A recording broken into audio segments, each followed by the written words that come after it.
Hence, in yesterday's class, we tried to understand the philosophical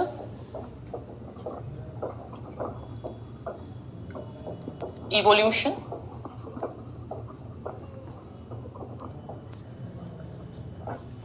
of the West,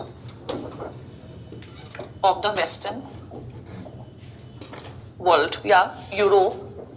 And I told you that ancient Greece was an age of rationalism, and I hope all of you have understood the meaning of rationalism and secularization.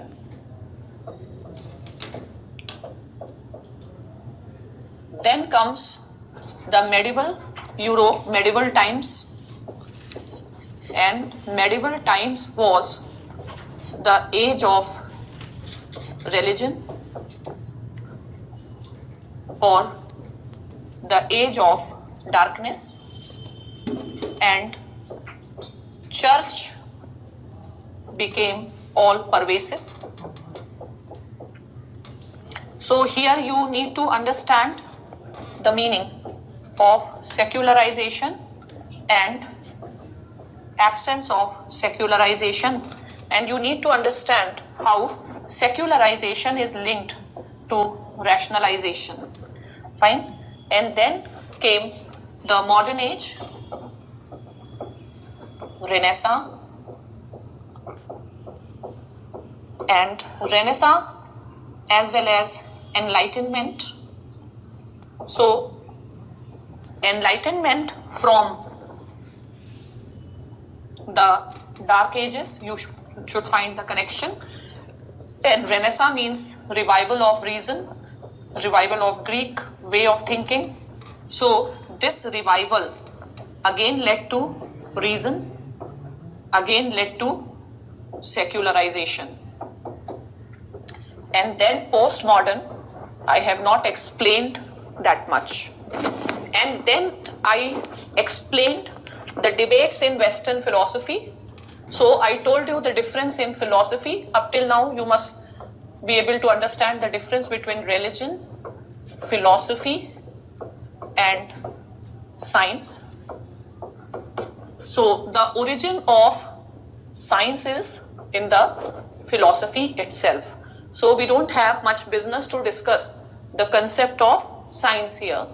So we will discuss the concept of philosophy. Philosophy means understanding things on the basis of logic. Logic means critical evaluation. Suppose some practice is there, for example, the practice of child marriage. So critical evaluation of this. The practice of dowry, the critical evaluation. And I also linked the Renaissance of India. Fine, so critical evaluation. Critical evaluation will require the debate. Fine. So in Western philosophy, what you see that the scholars are debating, there are materialists versus idealists. There are foundationalists versus relativists. There are individualists versus collectivists. There are idealists versus realists. And these are the major points of debate, and I hope you understand the meaning of all of these things. And then there is also one point, being and becoming. So some believe that there are certain things which do not change and certain things which change. So being word I have not used yesterday. Being means permanence and becoming means changing. So you will understand the entire Western philosophy, we will say, is like a story. Entire Western philosophy is like a debate.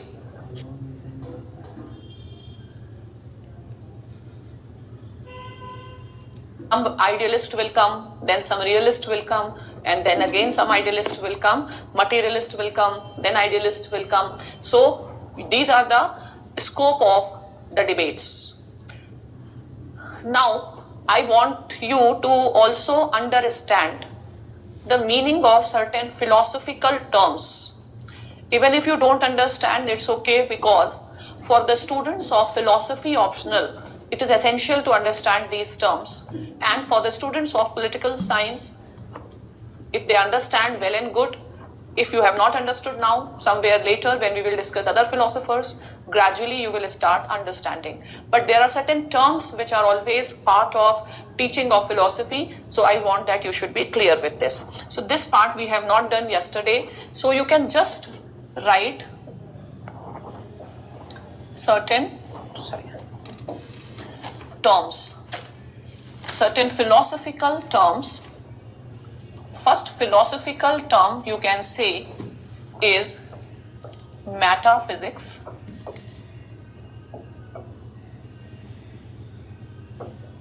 Second philosophical term, ontology.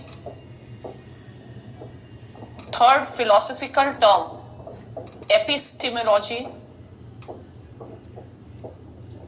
Fourth philosophical term, not used much in political science, axiology. Four terms also, if you will understand, it will be better for me. Fine. Metaphysics, ontology, epistemology, and axiology. Fine. So first term is metaphysics. You can write in your copies metaphysics. What does metaphysics denotes? More than physics. In your copies you can write metaphysics means more than physics. Okay? Or over and above physics. More than physics means what? It means there can be,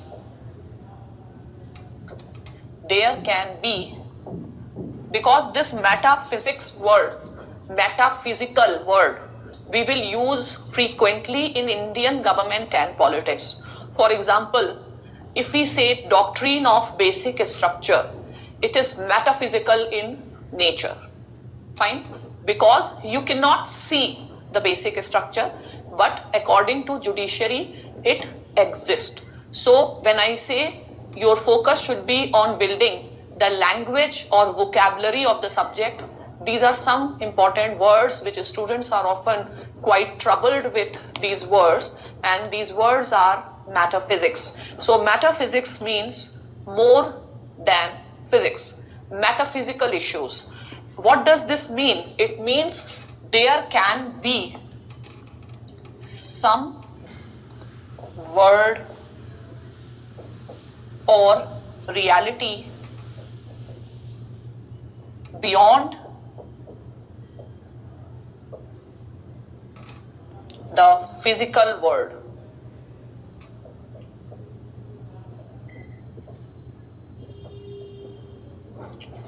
So what is metaphysical? I have explained that our body is physical, but in the soul, beyond physical, there is something also existing. So soul is a metaphysical part. Some may believe in existence of the soul, and some may not believe in existence of the soul. That's a different thing. Okay, so philosophy is a critical examination. Fine. In philosophy, there are many branches. One of the branch of philosophy is metaphysics. metaphysics is a very dominant branch of philosophy. And what do we study in metaphysics? Something more than physics. Means understanding there can be a reality beyond the physical world. So yesterday I told you, if we take the conception of the world can have two dimensions.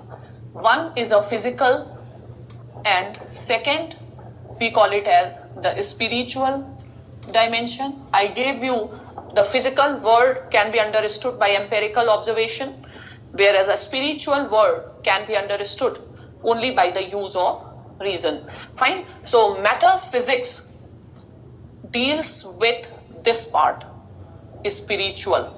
Your physics, your natural science deals with this part.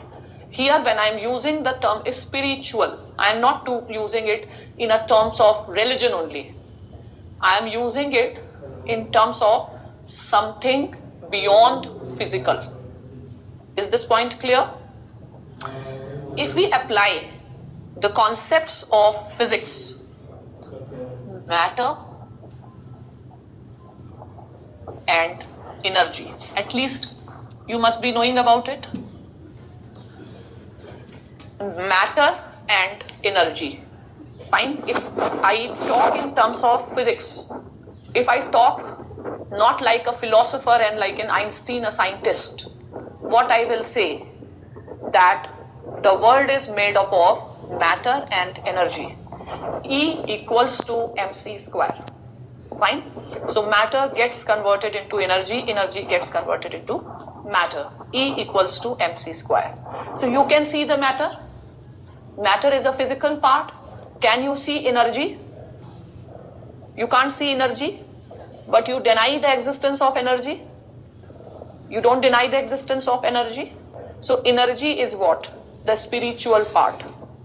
Energy is linked to power. Fine. So what is the concept of God? God is energy. God is powerful. God is spirit. Fine. So when you enter into this domain, it becomes physical. Have you understood this? So what is God? God is a word. एक word है God. किस चीज के लिए है? What is the symbol of God? The symbol of God is power. The symbol of God is positive energy. There is also a evil. Evil means negative energy. So it's all about energy. The physical world is there, which we see. Energy we don't see. So energy will come under metaphysical. So for common man, we use the term God. Why you use the term God? Because God is a symbol of what? Energy. God is a symbol of what? Power. And then we can go further into detail. Fine? The positive energy and the negative energy. So when you go to the temples, what is the idea behind? You have been told there is a positive energy there. When you go to some haunted places, what is the idea behind? There is some negative energy. Is this clear? So energy and matter, body and soul. I hope it is clear what is metaphysical. And after when you study later on, you will find that physics, religion, philosophy all merge at some point of time. So religion is what? Religion is a folklore. Religion is telling things in a language which people understand. Philosophy further and science further. Philosophy and science is not meant for common man. The common man may not understand the philosophy or the science behind certain customs and traditions. So they have to be told in terms of religion. Is this aspect clear? So physical, spiritual, this is what in metaphysics we try to understand something more than physical world. It's not necessary that every scholar will accept the metaphysics. Is this point clear? So now, very closely related to the concept of metaphysics is a concept of ontology. the moment you study metaphysics, in metaphysics you study many things, but you study ontology. Fine. Now ontology means onto plus logy. So I am going slow. You can also write side by side, I feel. Ontology made up of two words, onto and logy. The word logy in Greek means science. So don't think science here is used in the term of physics, chemistry, biology and all. Fine. Science is also a concept of knowledge. Knowledge. For knowledge, some people use the word science. Knowledge equals to science. Knowledge equals to philosophy. Knowledge equals to religion. Fine. What is knowledge? Knowledge tells you reality. So one aspect of knowledge is religion. Fine. The religious heads also you say guru, but some people will not say accept this basis of knowledge. Then there is another basis of knowledge, that is philosophy, where the basis of knowledge is logic. Fine. And maybe let us say here some guru comes. For example, Ram Rahim comes. Baba Ram Rahim. Fine. So some people consider him as a guru, source of knowledge. But the rational people will never go into all these things. So another knowledge is philosophy, that is based on logic. So for example, I will give the example of Plato. And then comes science. I will give the example of Newton. So Newton will have no faith in Plato and Baba Ram Rahim. Fine. Plato may not have faith in Newton. Ram Rahim may not have faith in any. So for Ram Rahim, this is knowledge. For Plato, this is knowledge. For Newton, this is knowledge. So when we use the term science, it doesn't mean physical sciences. It doesn't mean natural sciences. It only means knowledge. Fine?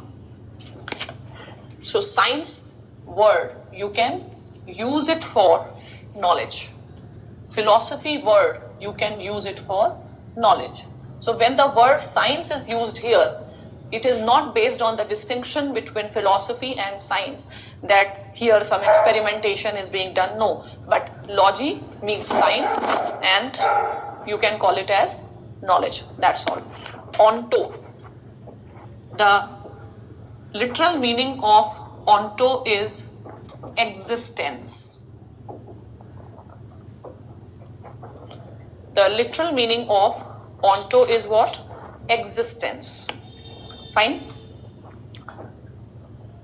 Existence. I hope you have written ontology. Logy means science. Onto means existence. Fine? So here, what exactly the scholars are trying to understand? Existence. What scholars are trying to understand? The scholars are trying to understand what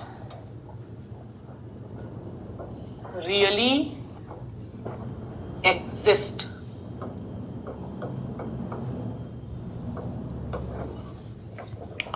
What really exists. So in your copies you write ontology. You write ontology is made up of two words, onto and logy. Logy means science, but it denotes knowledge. Onto means existence. So we want to understand what exists in reality. Fine? Or what is the real existence? Fine? So here the debate is between matter and idea. Fine? Is the matter is the reality, or idea is the reality? Is this point ontology you have understood? Ontology means existence, understanding of existence. Understanding of existence means what really exists.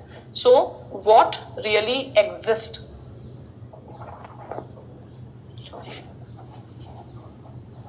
Ontology. Onto plus logy. Logy is science or knowledge. The knowledge of existence. The knowledge of existence means what really exists. For example, matter or idea. So materialists or idealists. So some people will believe that this world is a world of matter, and that is real. That is the real existence. Reality is matter. For them, reality is matter. For them, reality is idea. Fine? Existence. Later on, we will study one scholar, Sartre. Sartre's statement is existence is prior to essence. So that is what we will study in ontology. Fine, they are very closely connected, so there can be a confusion. So ontology, if I say, you can write, you have written, ontology means the study of existence. The study of existence means what really exists. Now, what really exists? In philosophy, there is a debate. So, for some, matter, and for some, idea. For some, matter, and for some, spirit. So, what really exists? There can be a difference. Okay? So, for your understanding, you can write, for example, Marx is materialist.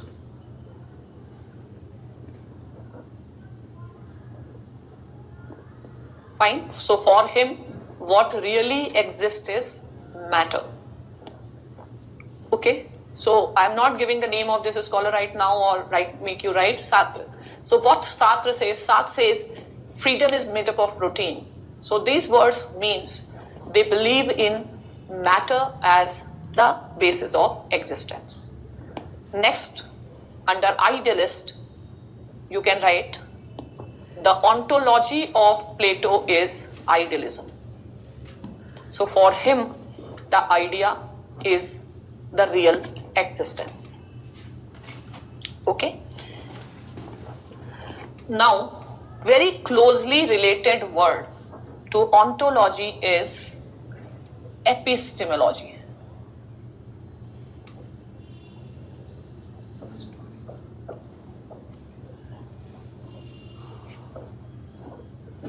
Fine. What is epistem? Epistem is a Greek word for knowledge. Epistemology means epistem plus logy. Epistem means knowledge.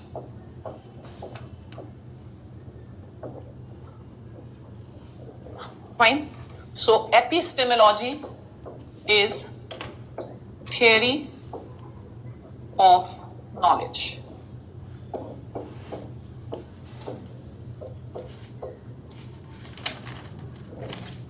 theory of knowledge. Fine. So in Socrates also we will study the theory of knowledge, epistemology. Fine. So the theory of knowledge, closely connected question with ontology is, what is reality?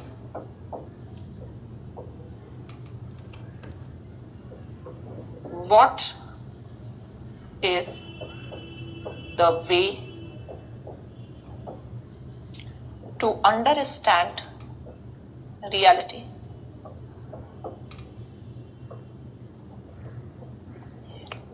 Fine. So you will find there are some who believe that idea is real. There are some who believe that matter is real. So the use of understanding, the method will be reason, or here the method will be observation.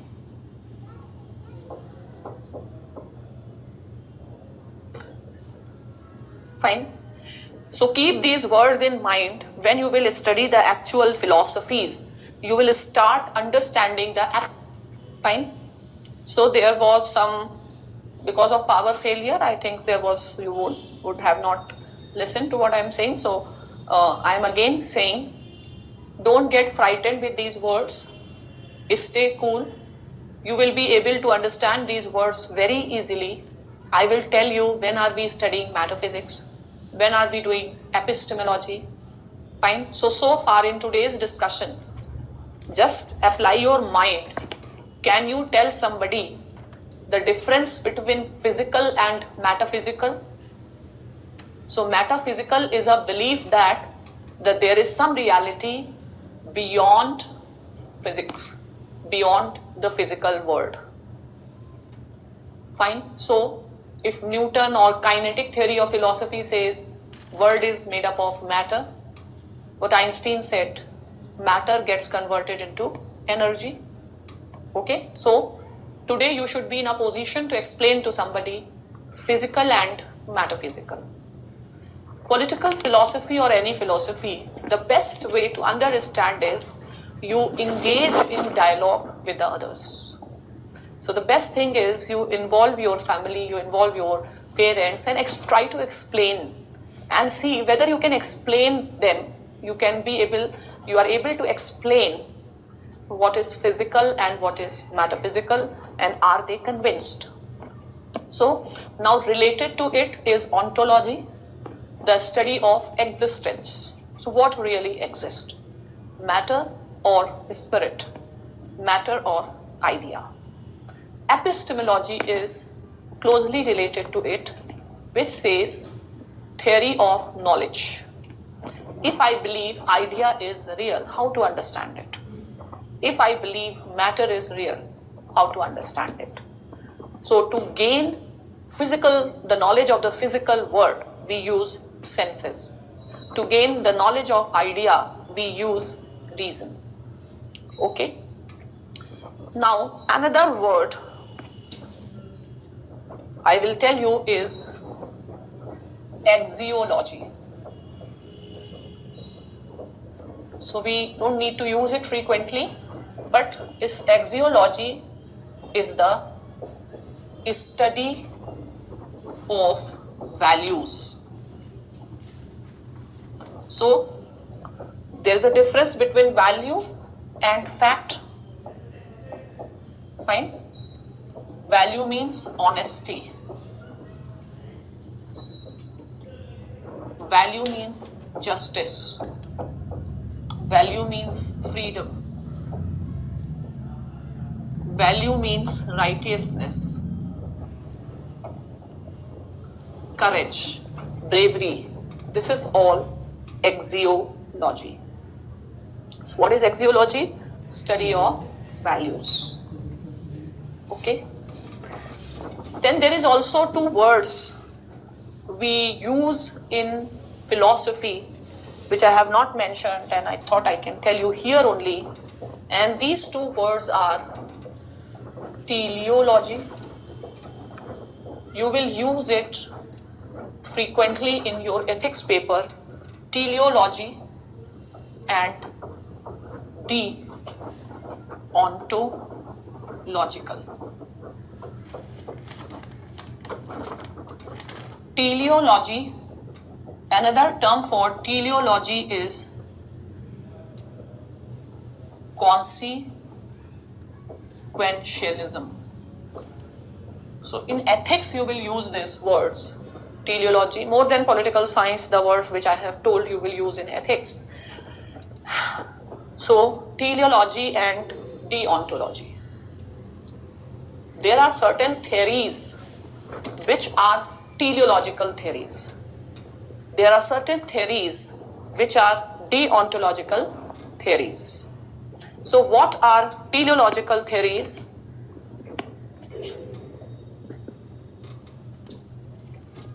Teleological theories say, assess, these are the theories of ethics. Fine? Ethics means to understand right and wrong. So what is right and what is wrong? Assessment of right and wrong on the basis of the results. This is called teleology. Fine? Deontology. Now,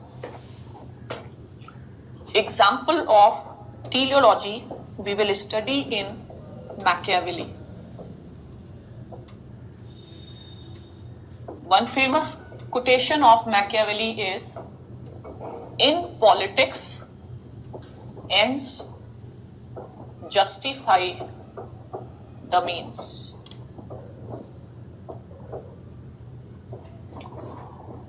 In politics, ends justify the means. For example, which action is a right action? For example, if we say US has used the nuclear weapons on Hiroshima, Nagasaki to finally end the Second World War. The use of nuclear weapons was right or wrong? If I decide it on the basis of consequence, what is the consequence? The consequence means it had ended the Second World War. Fine? So for consequentialist, this is right. Okay? So when you judge an action on the basis of the consequences it produces.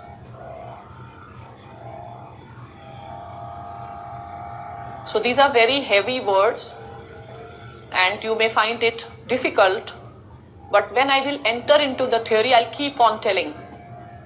So teleology means consequentialism. Okay. Now next is deontology. Deontology is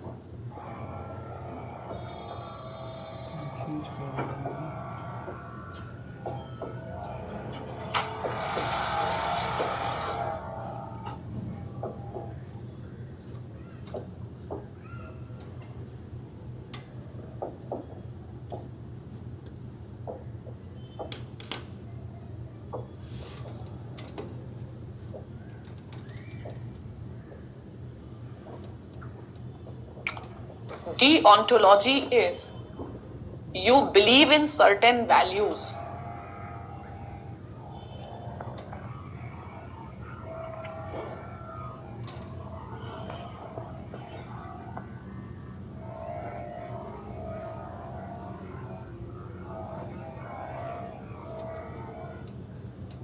So you can write it down. Deontology is you believe in certain values irrespective of the ends. Okay. Here we can give the example of Gandhi. If you will write the statement of Gandhi, you can understand it. Gandhi. So Gandhi believed in the purity of means. Gandhi and Machiavelli are two opposite schools. For Gandhi emphasized on purity of means, whatever is the end. Our means, Gandhi believed in non-violence, and Gandhi was a believer in non-violence. So Gandhi believed in certain value. Value is what? Non-violence. Value we study where? In axiology. And Gandhi believed that whatever be the consequence, I will not leave the non-violence. Gandhi even said, non-violence is my belief, non-violence is my faith. So I am sure you are troubled with these words, but I am also sure that later on you will not be troubled, you will understand it when you will study ethics, when you will study the other philosophers, and I will tell the position is teleological or deontological. So another example I am giving is, suppose I say that I am honest. Fine, I am honest because I believe that honesty is good, and under any circumstances I will not leave it.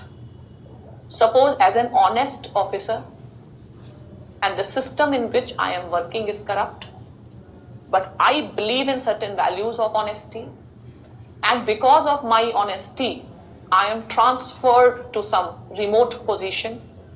Because of my honesty my promotion suffers, but I am okay because I believe in the value of honesty. I believe in satisfaction of my soul. Then my position will be deontological. Similarly, if I believe that I am honest, I will not take bribe, but not because I believe in honesty, but I believe that taking bribe, the consequence can be bad. I may end up in jail, I may be caught, I may suffer the pain.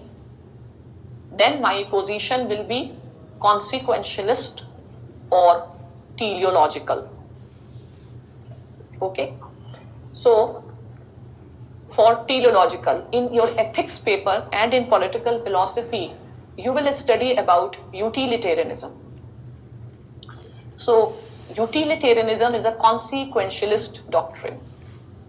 So, utilitarianism says that I must do something if that ends in pleasure.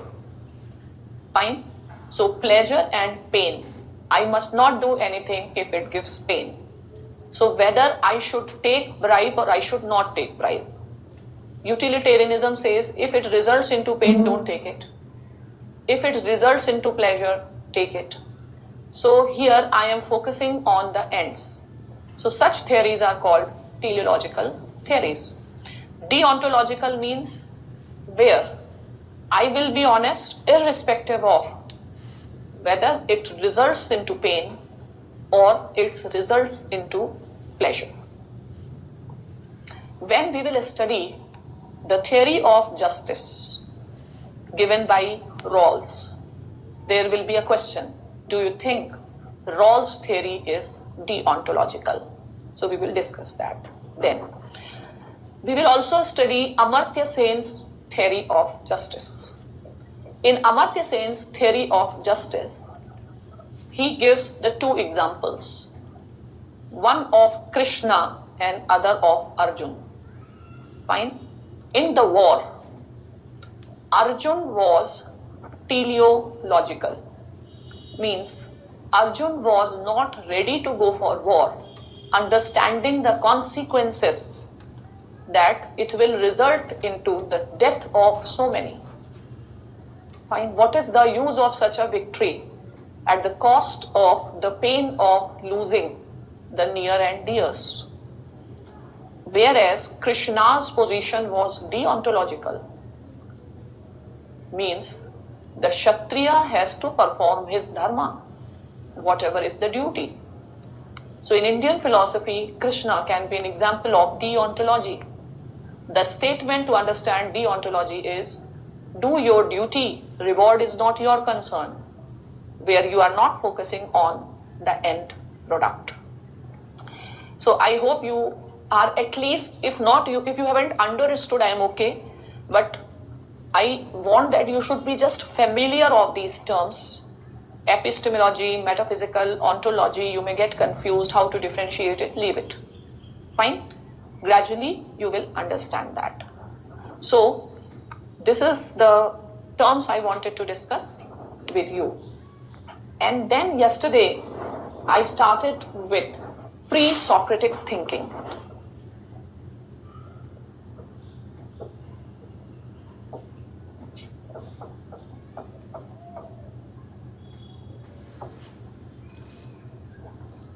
In the pre-Socratic thinking, first emerged physicists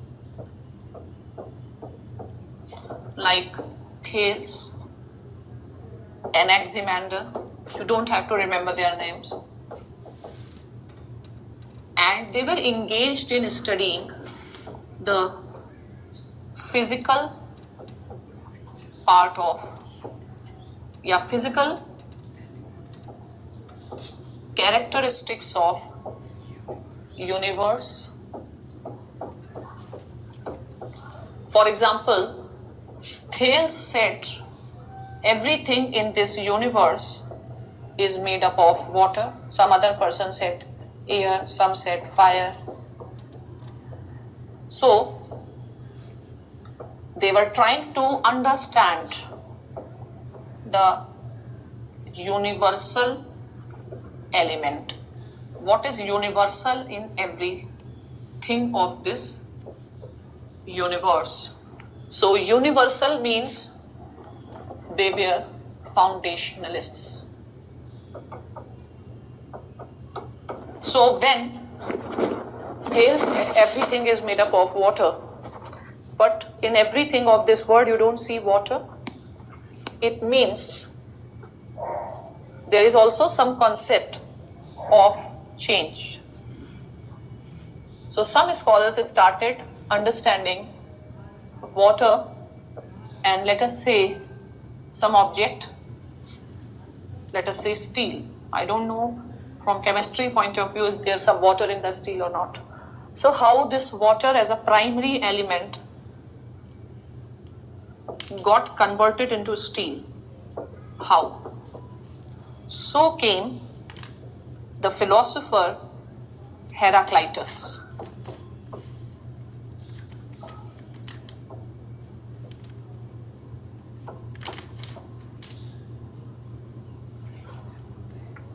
So what Heraclitus said? Heraclitus said that one of the property of this universe is change. Everything is changing in this world. So what Heraclitus said, one of the property of universe is change.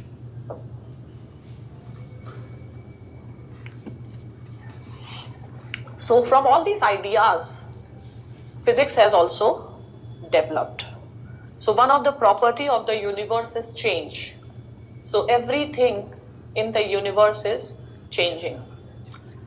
In modern science, in modern physics, you will find that it is believed that universe is expanding. Fine. So when universe is expanding, it means nothing is static. Okay. So he said one of the characteristic of this world is this is a world of change. And in yesterday, I told you his famous statement, you can never step twice in the same water. And there is an influence of all this thinking on the later day scholars. And then there was a scholar I told you, Parmenides, who says that change happen, but along with change, there is something permanent. Suppose you see a child at the age of 10 and after 15 years you again meet him. It's not that there will be big difference in that child, but still you can recognize. So the idea of change itself involves the idea of permanence. So there is something permanent also. Now after Parmenides, I told you Pythagoras. Pythagoras is supposed to have come to India. So with Pythagoras, we also see the beginning of the metaphysical thinking there. Pythagoras introduced the theory of soul. Then Pythagoras held that universe is based on certain principles. These principles can be understood on the basis of maths. As a discipline, maths is very close to philosophy. You must not be knowing, but Plato has formed a school known as Academy. And on the gate of Academy, it was written that nobody should try to enter the gate if that person doesn't know mathematics and geometry. Because if you cannot do mathematics and geometry, you cannot understand philosophy. Why? Because whether it is mathematics or it is philosophy, you require some abstract logic, abstract thinking, ability to think in abstract. Find a plus b square and so on. So abstract thinking and logic is essential. So there is a person called Pythagoras who has influenced. With him begins the metaphysical tradition, and Pythagoras said that there is a harmony in the universe. In universe, there is some equilibrium principle. So when I said Western philosophy, another division is that there are some people who believe that there is harmony as a principle, and some believe that no, universe, there is no harmony in the universe. Universe is in the state of chaos. Harmony versus chaos. You cannot make sense of anything what is happening. You cannot say that after this season will come. You cannot say that in the monsoon rain will come, because for many there is no order in the universe, and the universe is in the state of chaos. But Pythagoras is a scholar of order, and all these scholars have influenced Plato and Socrates. Okay, so now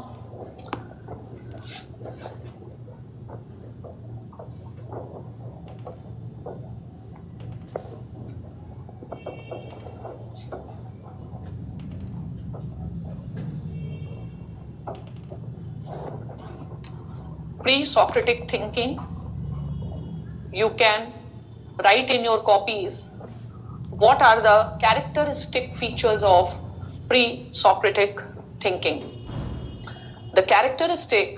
What are the characteristic features of pre-Socratic thinking? Fine. So write primarily physicists who studied the physical property. Though with Pythagoras, we see the beginning of metaphysical tradition. Next, most of them believe that there are some foundational principles. Fine. Then some scholars believe that this is the world of change. Some believe that along with change, there is something permanent. So some believe nothing permanent, and some believe there is permanent.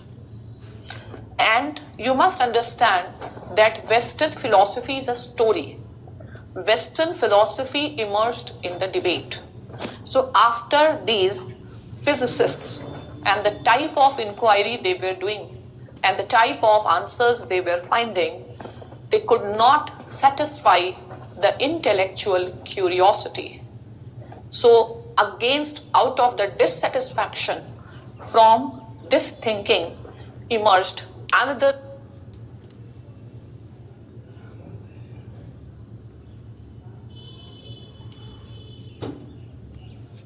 school, the school of Sufism.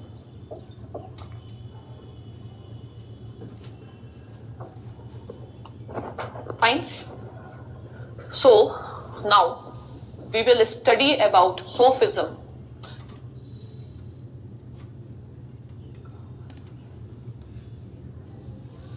Because there are two rival traditions, Sufism and Socratic tradition. So we will first start with the tradition of Sufism. So now let us start with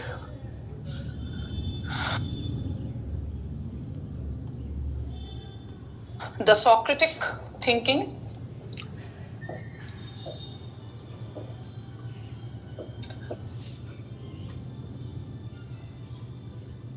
And based on the discussion, I will again try to clarify that the pre-Socratic thinking, okay? And in the pre-Socratic thinking, in today's lecture, I have again tried to differentiate. I hope you have understood. So now, again, a pre-Socratic thinking we will do, but right now we will do sophists.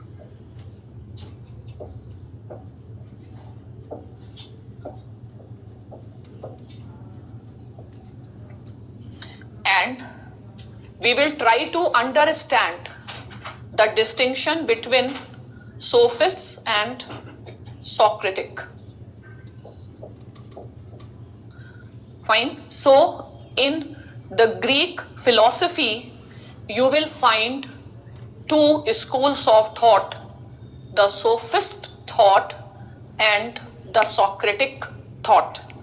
Later on, you will find the tradition of Sophism moving into Epicureanism, utilitarianism, individualism, and Socratic tradition moving into idealism, collectivism, and fascism and all. Fine. So our objective right now is to understand sophist worldview. And without understanding Sophism, we will not be able to understand Socrates, because Socrates is a criticism of Sophism. If Sophism had not been there, maybe Socrates' views would not have been there. Fine. So the debate means understanding two opposite point of views, individualists versus collectivists, materialists versus realists, idealists versus realists. Okay. So now let us understand Sophism. And when we will understand Sophism, you will be able to understand the theory of knowledge. Okay.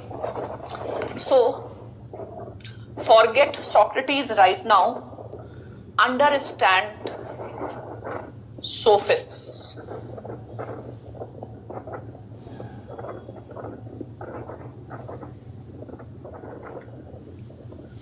Fine.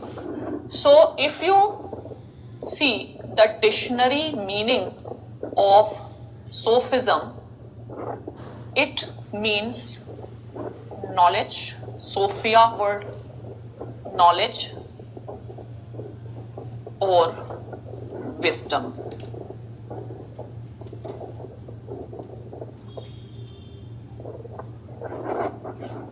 So the literal meaning is sophism is knowledge.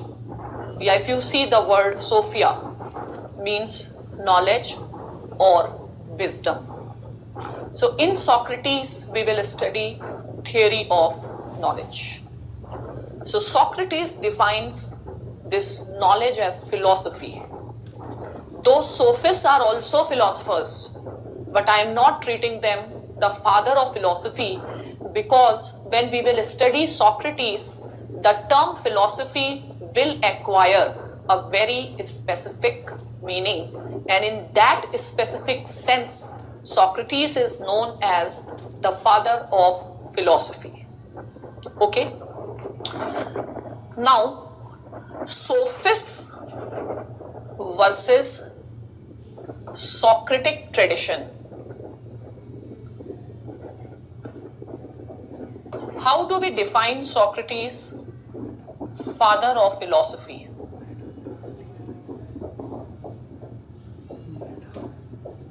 How you define Socrates? How do you define philosophy? Wisdom. So you can also define Socrates as the wisest man. Fine. You can say Socrates is a wisdom personified. Sophists are also representing wisdom. So which wisdom is wisdom? Are sophists wise, or are Socratic, or whether Socrates is wise? Now it is up to you to decide. You find Socrates wise or you find sophists wise. So this is a battle between the two ideas of wisdom. This is the battle between two set of teachers. One having his own wisdom, another his own understanding of wisdom. And now you will see that, or now I will tell what sophists say, I will tell what Socrates say, and the ball is in your court to decide who is more wise. The ball is in your court to decide who is a better teacher. The ball is in your court to decide which knowledge is real. The knowledge given by the sophists, or the knowledge given by Socrates, and later on the followers of Socrates like Plato and Aristotle. Okay? Now, again let us go back into the evolution of Greek philosophy.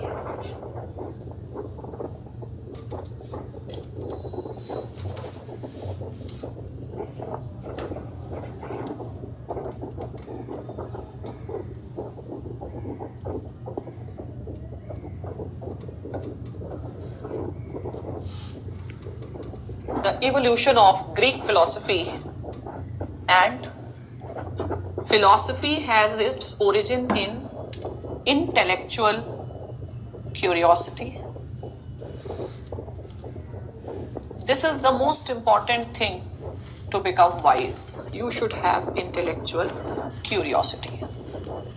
So, intellectual curiosity led to the first set of scholars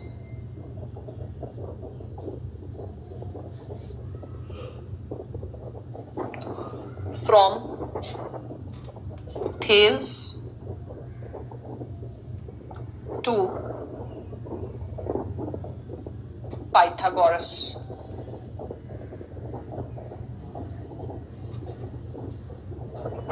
And these are the scholars who are studying the physical part of universe. So we can call them physicists, though with Pythagoras there is a beginning of the tradition of metaphysics in the concept of soul. But now, after these set of scholars who were trying to tell about the mystery of universe, came the other set of scholars who were trying to tell something beyond. Fine. So there were scholars who held that it is not so important to understand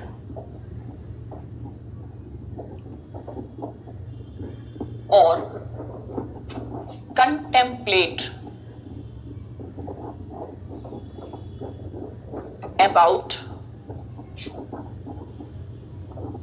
nature. Whether you are contemplating it in the physical or metaphysical sense. This is a question, but not the most important question. Even if we know everything in universe is made up of matter or water, how does that help? So they felt that perhaps they are the people who are not inquiring the more important question. And in comparison to the question about the physical features of this world, the more important questions are that deal with the social world. Fine? So, there has been a shift of focus, and this shift of focus is from the world of nature to the world of humans.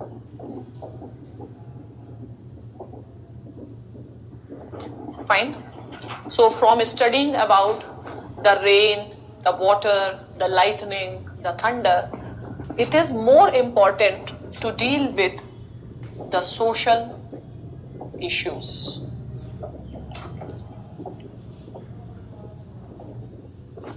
Fine? Human society. Rather than studying about the planets, why not study about the humans? This is the more relevant question. Fine? So this change led to the development of a branch of philosophy known as ethics. The shift from understanding the universe, the shift from understanding the universe, there is a need to understand the social sphere rather than nature. So emerged a branch of philosophy known as ethics. Okay, so you can write that, right? Subheading, origin of ethics. In the origin of ethics, you write, when certain scholars were engaged in the study of nature or the physical aspects of universe, others raised the question, it is more important to study about the human and the human world rather than the world of nature, water, light, air, oxygen, nitrogen. Fine? So right? So these scholars held that it is more important to know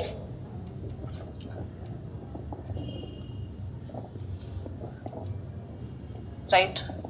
So I'm first explaining it. What is life?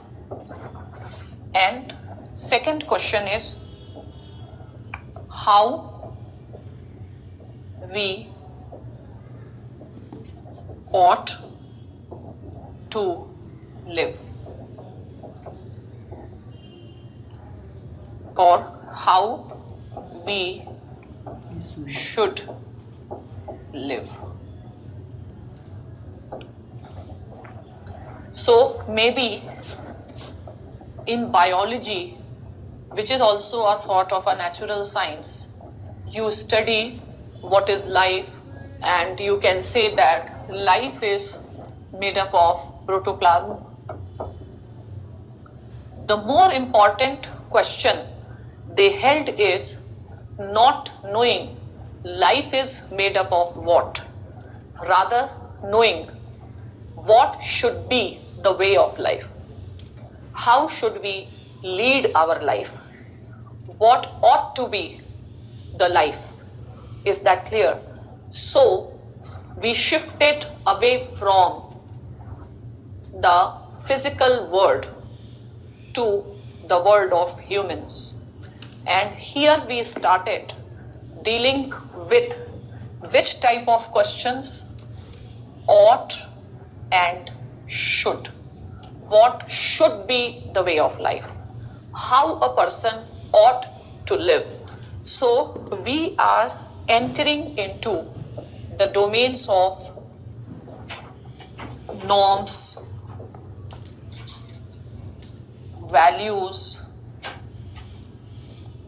You can call it as normative philosophy or ethics. Fine. So I hope you have written this question. So you have written this question. The question is origin of ethics. Fine. So I am going slow. You can write origin of ethics. Where is the origin? How ethics originated? Where is the origin of ethics? The origin of ethics is in the intellectual curiosity.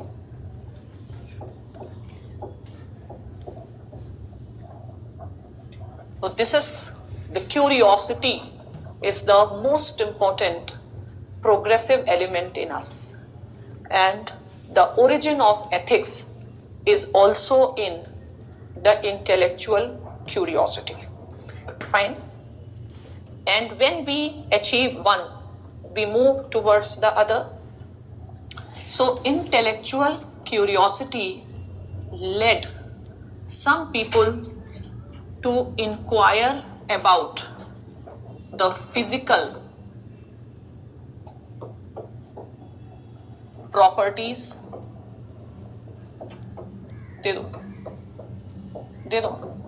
Let some people to inquire about the physical property or the biological property.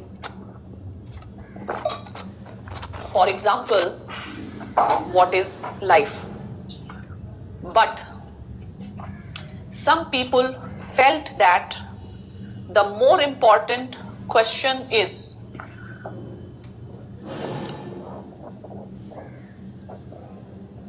physical, but some people felt that we need to think more deeply, not on what is life, what are elements of life, what constitute it, but this question, what constitutes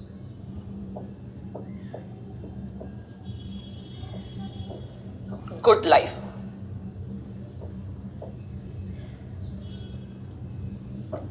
Means the important question is not what is life or what is universe, but what constitutes a good life. Fine. What constitutes a good life means how should we live, how ought to live, how we should ought to live. And this is a beginning of ethics. Fine. So where is the beginning of ethics? Intellectual curiosity. In which question, the question is how we should live rather than knowing what is life. Is this clear? So understand what is ethics.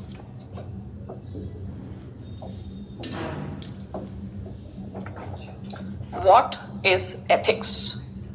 So in your copies you can write ethics is a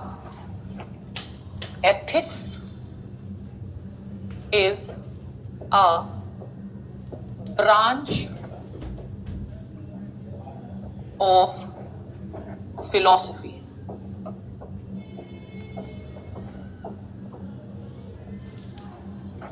Ethics is a branch of philosophy. What is philosophy? Knowledge. Ethics is a branch of philosophy. It is a branch of knowledge. What are we studying in that branch? It is a branch of philosophy or knowledge.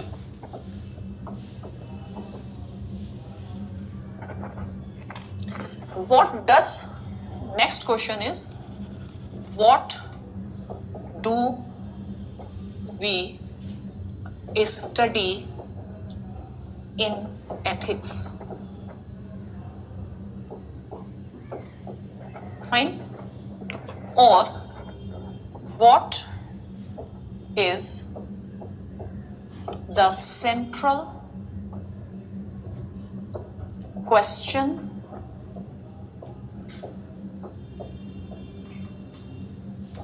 in ethics?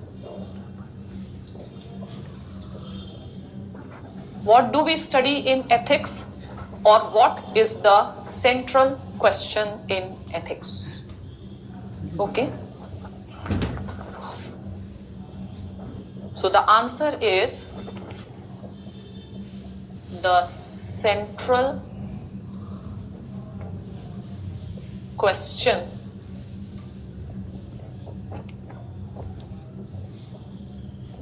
in ethics is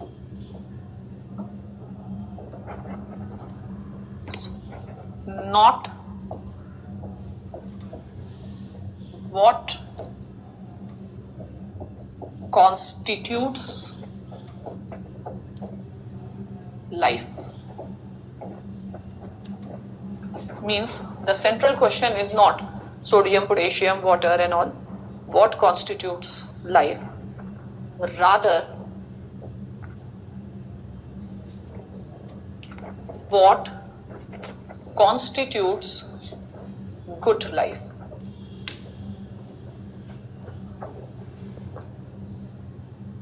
What constitutes good life, or basically how we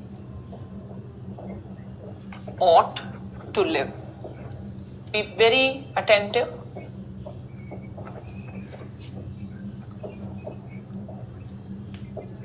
So you have a question on ethics.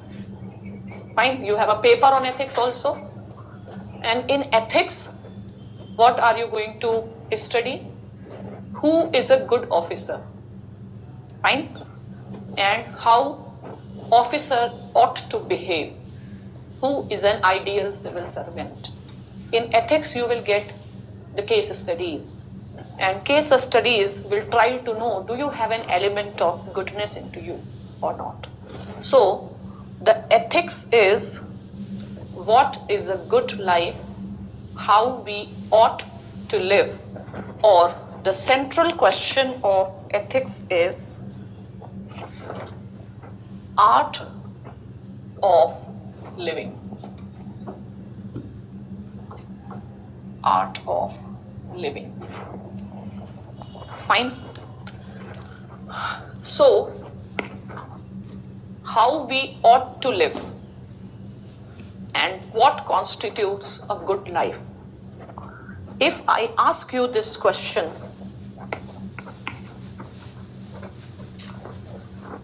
what is art of living?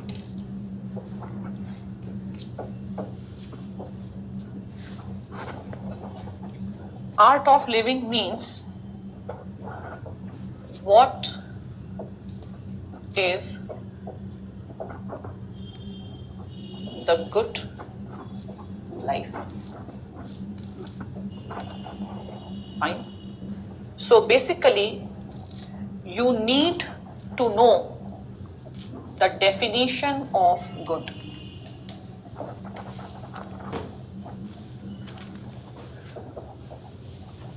Definition of good. What is good? Okay. Which answer is a good answer? Which answer is an excellent answer? Which answer is a poor answer? So the evaluation of an answer as good, bad, poor, excellent depends upon the examiner's conception of good or bad. So students ask these questions, should we write point wise? Should we do this wise, that wise? Manu, you light this answer, that answer. Fine, we ask this question. So basically, is there any universal standard of good? Or the good of everybody is different? I may find this answer good, or I may find that answer good. Fine. So is there any universal idea of good, or the particularistic ideas of good? Is this clear? So basically, the ethics is about what is a good life, how we ought to live. The life should not be just the mere animal existence. There should be a good life. You should live with dignity. So these type of questions. What is a good life? Fine. And how we ought to live. I want all of you be very clear about what I am speaking. Even if not for political science, you may not be requiring to understand ethics, but for your ethics paper, at least you need to know ethics. And in ethics, you will be studying Socrates as a father of ethics, the general definition of ethics. Okay, so understand in the discipline what is ethics. Ethics is a branch of philosophy. Fine. What do we study in ethics? How we ought to live. Okay, which life is a good life.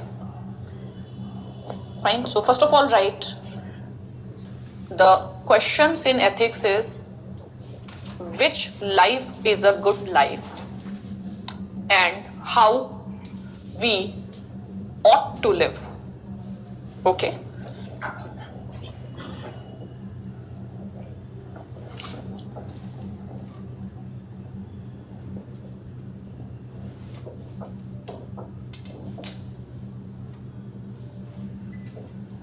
Ought.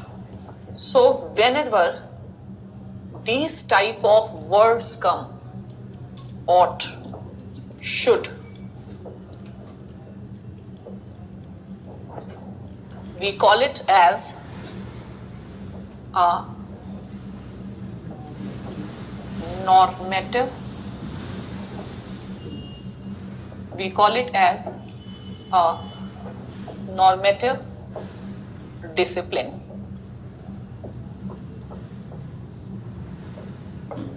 So which type of discipline the ethics is? Ethics is a normative discipline. The nature of this discipline differs from the traditions which we call as natural science, even biology. This is all natural science. It deals with the question is. But ethics deal with the question of should, ought. Fine. So whenever a question of ought comes, we call it as a normative theory. Where a question of ought does not come, we call it as an empirical theory. Fine. So I believe you are finding it difficult. So I am again explaining intellectual curiosity led to the development of a set of philosophers and these philosophers inquired the physical property of universe,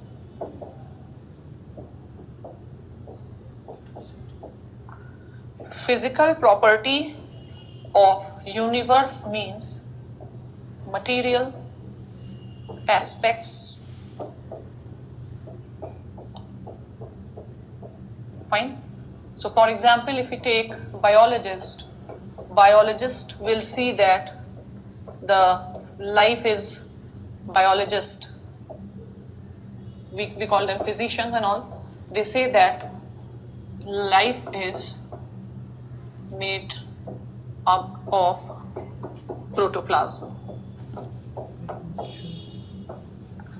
So people found that, okay, that's fine, but now let us deal with more important question.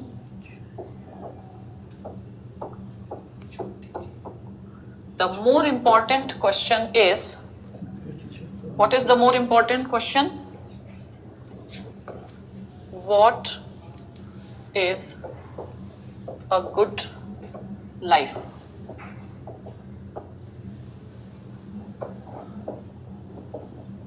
Or how we ought to live.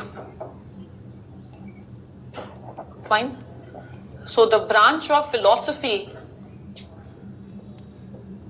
which answers these questions is called ethics.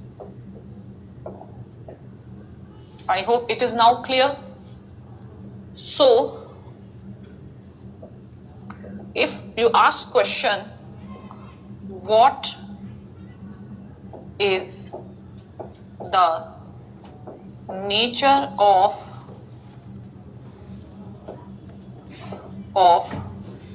the discipline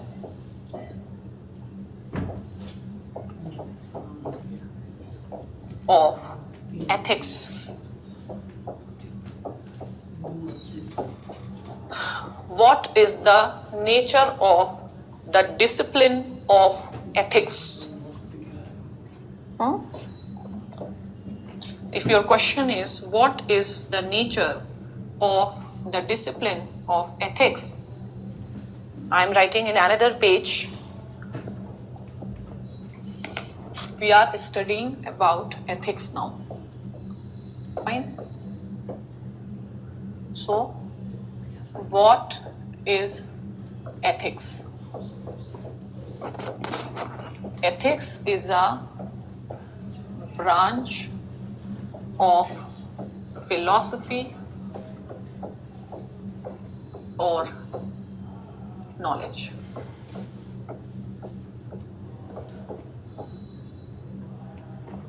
Fine. What do we study in ethics?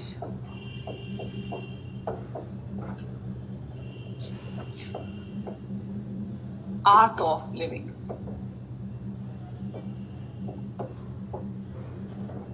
So basically, not what is life, but what is good life. So art of living means what is a good life and how we ought to live. These two questions are linked because how we ought to live, how we should live, depends upon how we define good.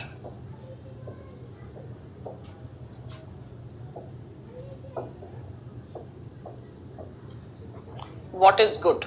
Tell me, which life is a good life according to you? Is the life of a honest officer who has a moderate wealth good, or a life of a corrupt officer with lot of wealth is good? So this will depend upon your conception of good. So in ethics we study about the conception of good or bad. Fine. Being individualistic is good, or being caring for society is good. Being materialistic is good, or being spiritualistic is good. Running after money is good, or running after or living with honesty is good. This is the question of good. What is a good governance? What is a good state? Who is a good person? Who is a good capitalist? Who is a good officer? Who is a good politician? So the question of good is what you study. The conceptions of good may vary. So what is good for one may not be good for other. Fine.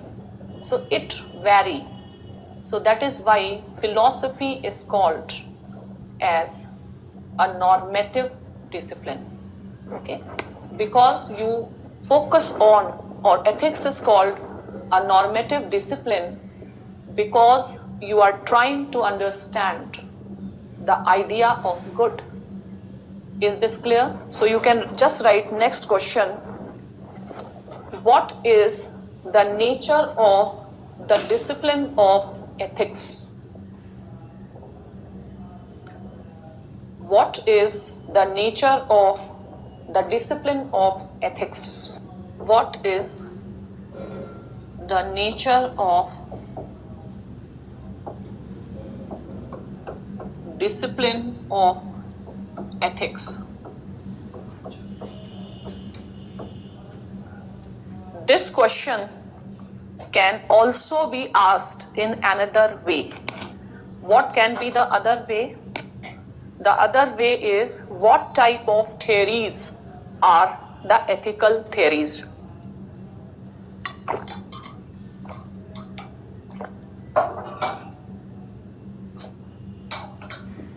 I can ask this question in another way.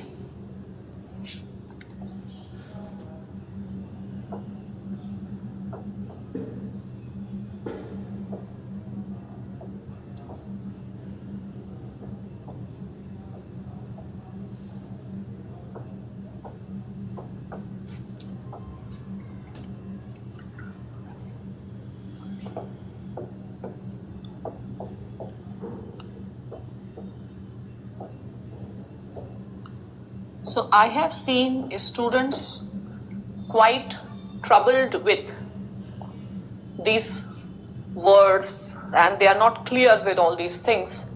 So that is why I am giving enough time that later on your confusions are clear and you are not that much confused. Fine.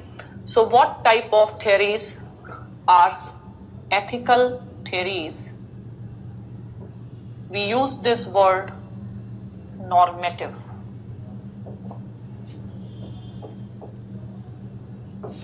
The theories in ethics are normative theories. Fine. So what type of theories do you find in ethics? Normative theories. Okay. Now you write, what are normative theories?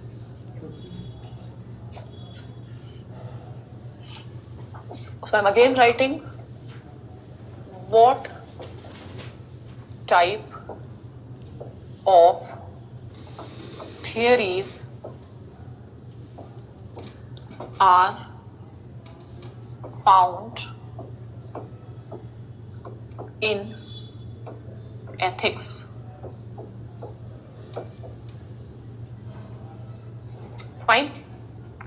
So I told you the answer, normative theory, and I don't know why students find it so difficult to understand this word normative theory.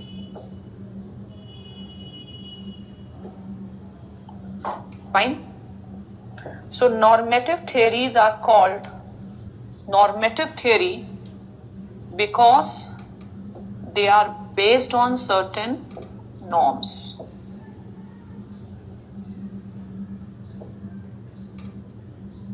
Write this question.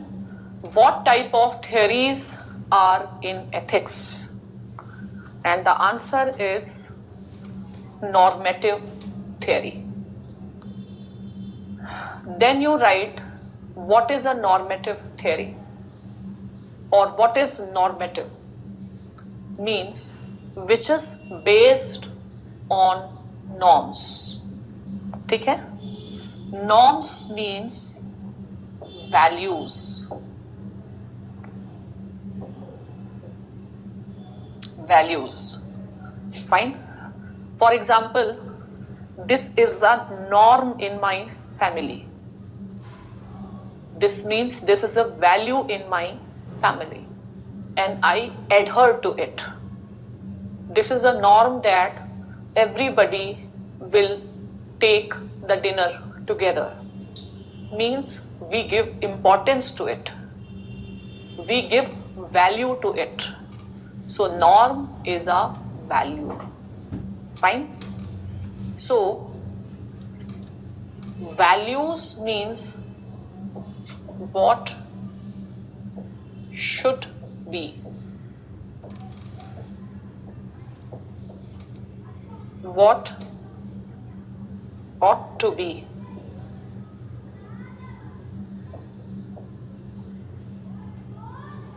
What should be, what ought to be, what we consider as right.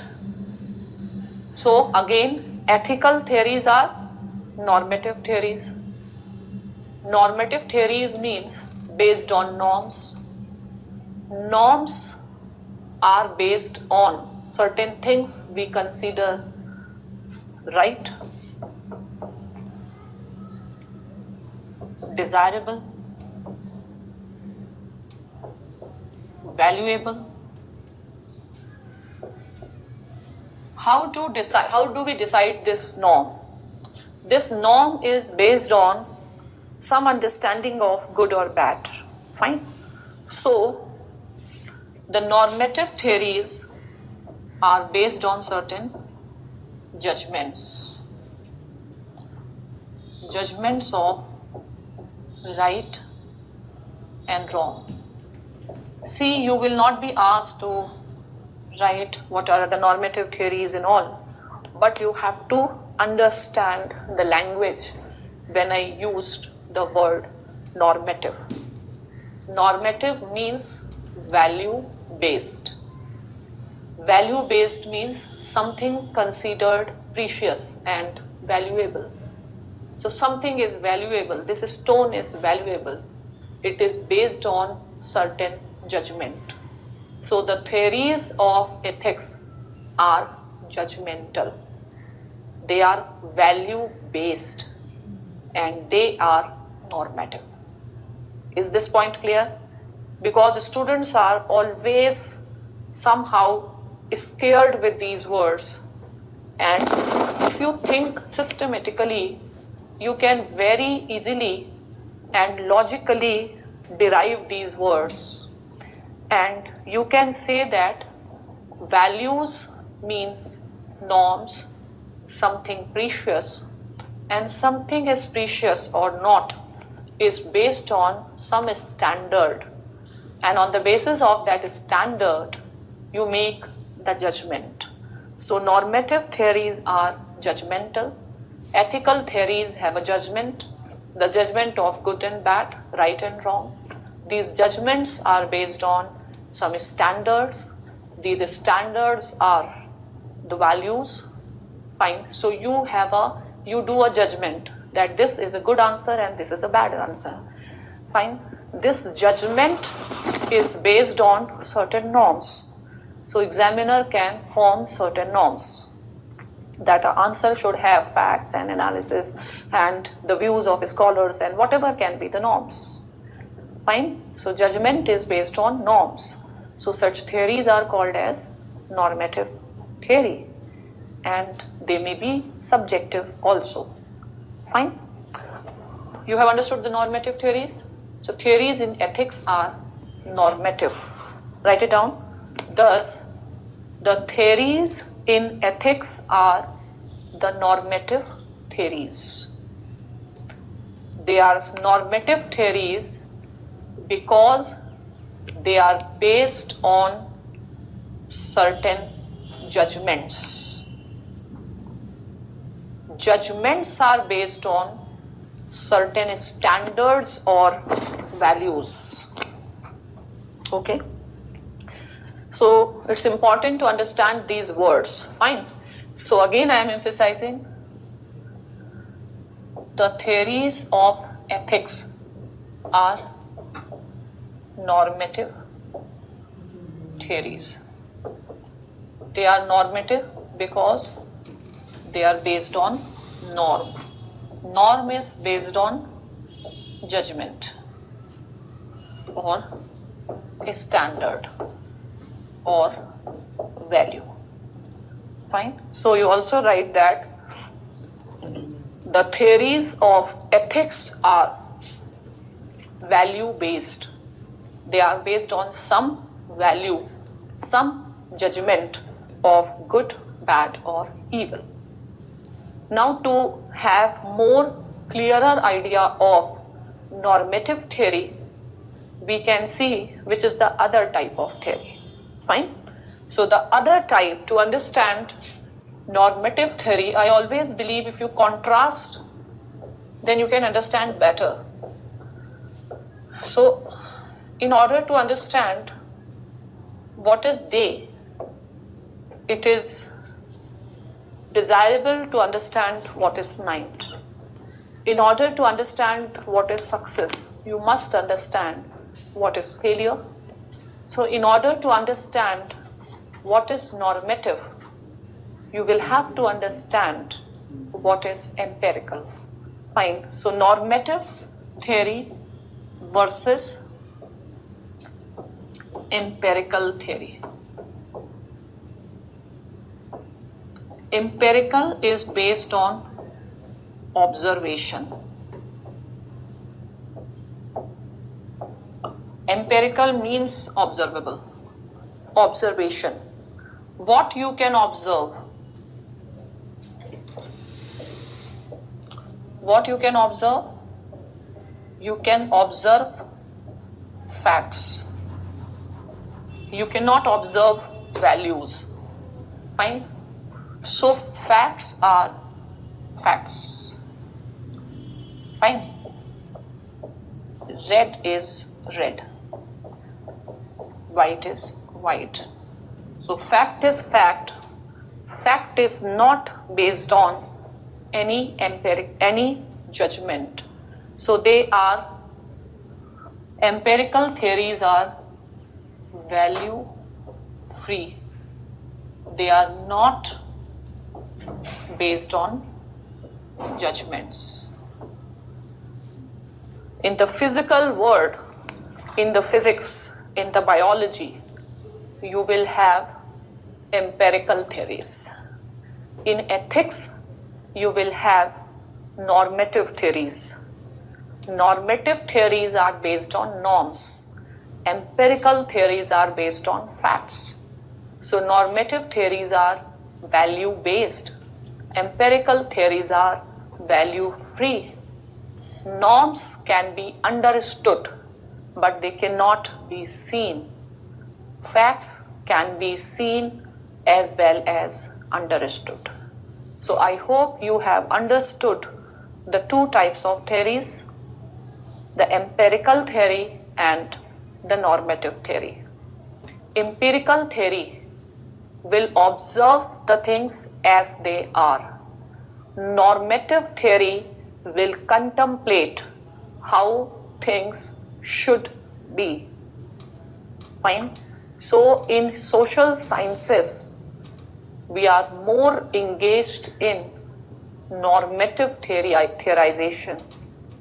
In natural sciences we are more interested in the empirical theories. It doesn't mean that there are no efforts made in social sciences to develop empirical theory, but with very limited success. So the nature of political science as a discipline is primarily normative. The nature of physics, biology, chemistry is primarily empirical. Is this clear? So now I will try to show, or you can just write, two types of theories.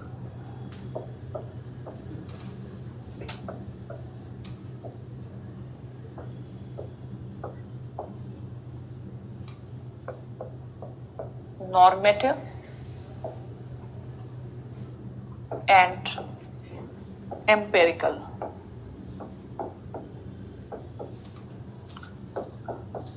Empirical belong to the physical world based on facts. Facts can be observed and they are value free, means they are non-judgmental. Normative theory found in ethics based on norms or values which can be understood only by reason. They are value based and judgmental. Fine. So these theories are also prescriptive. You prescribe something, or they are suggestive.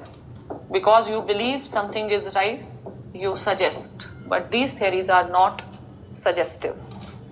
They are non-prescriptive or non-suggestive. Neither prescriptive nor suggestive. So they prescribe how we ought to live, what should be done. Prescriptive. So prescriptive means they are also change oriented. They aim to bring change in the society, and they are status quoist. They explain the things as it is. Please note down the meaning, and maybe later on you can understand it much better And when we will come to our first topic, nature and scope of political science, we will again understand prescriptive, because they say this is right, this is how you should do. Means I am not doing like this, so I should do. If I should do, I will change. Status quo is, they say this is that, this is what is. So there's no scope for what should be. Fine. So I am leaving you at this point of time, and maybe I am increasing your problems rather than solving your problems, and every day I am bringing some matter to increase your confusions and difficulties. But maybe in the long term, later on, I am pretty sure these things will become very natural to you and you will not find it difficult. So that's all for today. And I don't know whether I'll get time to make the videos on the newspaper analysis, but you are expected to visit my teacher's page to see the notes on the current affairs on the website. Till then, thank you. Don't stress your mind. Talk to your family. Discuss these ideas which you have understood in the class today. That is the best way of learning. So, what Gandhi said about knowledge?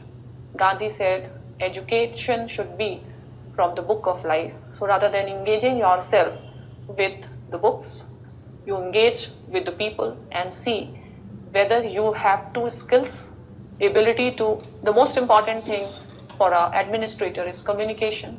So whether you are able to understand what I said and whether you can explain to others so that they really understand you.